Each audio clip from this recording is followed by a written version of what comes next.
Section Zero's had some crazies with us all season long. We are proud today here in Baltimore to have Colonel Gadsden in Section Zero this week. He played for West Point, director of the Wounded Warrior Program, honorary member of the New York Giants, motivational speaker, double amputee, sitting in the front of Section Zero, surrounded by cadets and midshipmen today. We salute Colonel Gadsden. Thank you for being here. Around the world, they're watching Bagger Mayfield in Afghanistan, U.S. Forces Afghanistan. This is the kind of rivalry that is watched around the globe wherever our men and women serve, and they are invested and inspired to watch what happens here in Baltimore. And so, you know, the many folks who have great memories of watching this game and have been stirred by Army Navy. There was a young high school football player on Long Island. Yes, Chris, when Tom Cutella made his first ever trip to West Point to see an Army football game, he was so excited that he called his parents back on Long Island and he said, "This is where I want to be.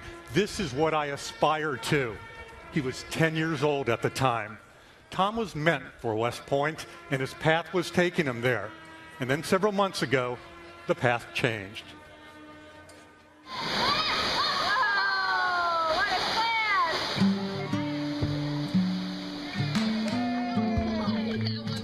When I think of Tom Cutella, I think, wow, how lucky I would be if I could have a son who would grow up like him.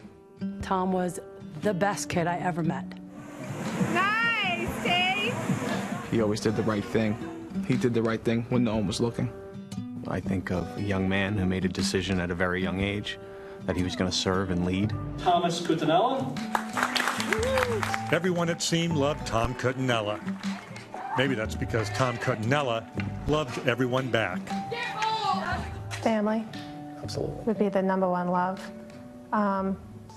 Friends. And I would say his country. Thomas's dream would have been to go to West Point. And then I think it would have just been to serve his country.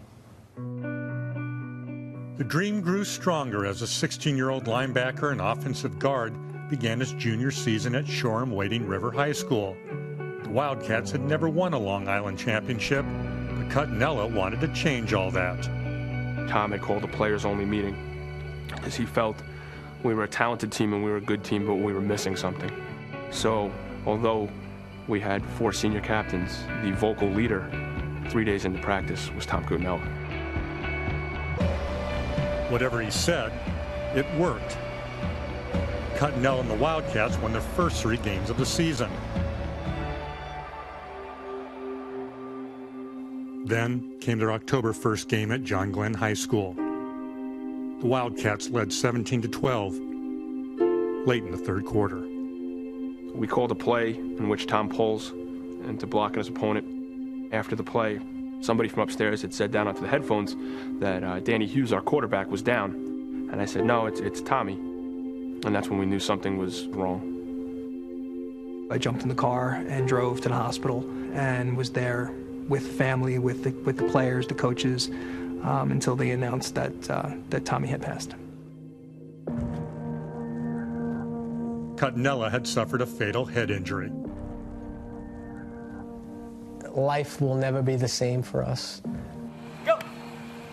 Football does not have the value it did prior to that day in my life. When Tom passed, the mental health team said to me, "Mrs. Mitchell, can you do me a favor and just make us a list of some of Tom's closest friends?" I said, "That's impossible. Tom was friends with everybody."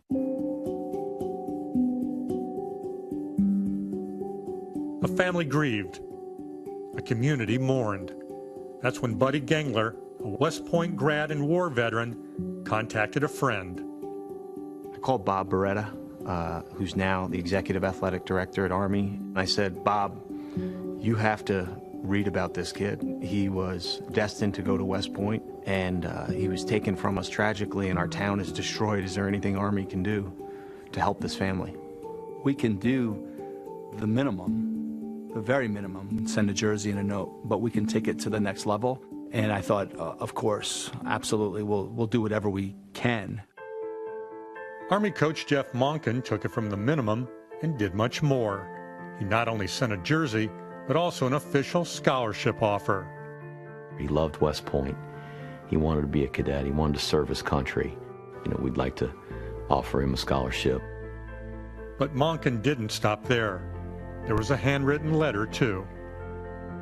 On behalf of the entire West Point football program, please accept my sincerest and deepest sympathy in this time of great loss for your family. From all I have read about Tom, he was the kind of young man that everyone would want on their team.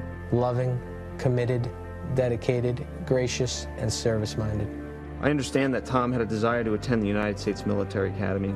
I know that he embodied all that our nation's service academies represent, America's best. Respectfully, Jeff Monken, head football coach, United States Military Academy. Tom Cutella was gone, but not forgotten. The players themselves, they never verbally said, we're going to do this for Tom, but I think that was part of it. Quietly inspired by the memory of Cutinella, the Wildcats won their next game and kept winning. They won their first ever county championship, and on the way home, stopped to see an old friend. We stopped at the cemetery and left that plaque there for him. It was something that he really wanted. In the Long Island Championship, sophomore linebacker Kevin Cutinella helped carry his brother's jersey onto the field. So much symbolism in the form of number 54 on this night at Stony Brook. Every time that the Wildcats had possession of the ball, I would just pray to Thomas, just use your angel wings and bring him in. Into the end zone, and the Wildcats are on the board. And it worked. For the first time ever, the Wildcats are Long Island champions. Tom was destined to be a West Point cadet, and I think that team was destined for victory. About 3 months before the season began, Tom Cutella, on his 16th birthday, signed up to be an organ donor. His parents say he was a giver in life, and in death, also a giver. Several of his organs have already impacted other people's lives. And Chris, here today with us are members of that Wildcats football team, including his younger brother Kevin, and they brought with them the Rutgers Trophy, which goes to the #1 team in their county regardless of size.